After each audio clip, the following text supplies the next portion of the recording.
Joe Biden has now released a three-step plan to lasting peace in the Middle East and ending the horrendous genocide being carried out by Israel, though it does need to be taken with a grain of salt as Biden hasn't stuck to any of his red lines he set in Rafah. He's hardly one to hold Israel accountable in any way, and Israel itself seems determined to oppose anything that isn't total destruction of Gaza and the citizens within it, but it is at least a step in the right direction. It puts pressure on Israel to stick by its word that all it wants is peace, and it would show what side is determined to make peace. And it would be a massive achievement if Biden is able to carry this out successfully, and comes in three different phases, as I spoke earlier, starting with a complete ceasefire, the withdrawal of IDF forces from the more populated areas of Gaza, release of hostages from both sides, Palestinians returning to their homes in Gaza, and a surge of humanitarian aid that is being allowed through without Israel blocking it in the ways that it historically has. Phase two is then a permanent end to the hostilities, so a permanent and lasting ceasefire, something that would take multiple steps within itself on how they would work it out. Part of it is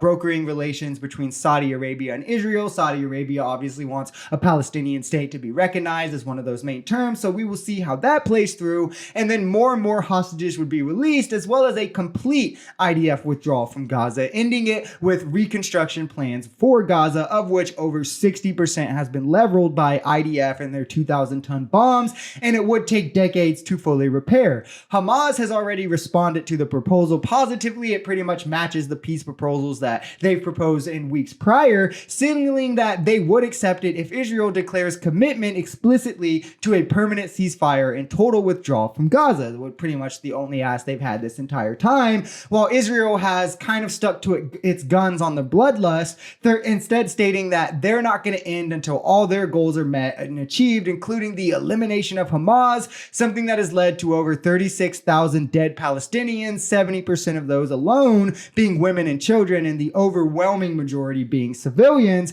The IDF has policies in place that allows them to kill 20 civilians for any one junior Hamas operative, and over hundreds of civilians for any senior Hamas operative. These are the kind of guns that they want to stick to, though some Israeli aides have said that they would agree to the deal, which is notable again because it's almost identical to the deal Hamas has presented weeks prior and presented multiple times, kind of showing which side is actually looking towards lasting peace, as far-right proponents in the Israeli government is pushing Netanyahu to decline this deal. And it shows again who's been just in this injustice, more just in this injustice. Don't get me wrong, both sides have done plenty wrong. One of the bigger roadblocks to getting to this lasting peace would be the negotiation as to what ratio of hostages should be released for both sides, though this does prove to be a decisive moment as to prove which side really wants peace, the peace that both sides have been claiming is their only end goal. So we can only hope moving forward that this does get us a step closer to that peace, a step closer to a Palestinian state, and the end to a genocide that has been unfolding before our eyes for the last 8 months. If you enjoyed this video, we're Social Society. We're a commentary channel influenced by politics, society, and the economy.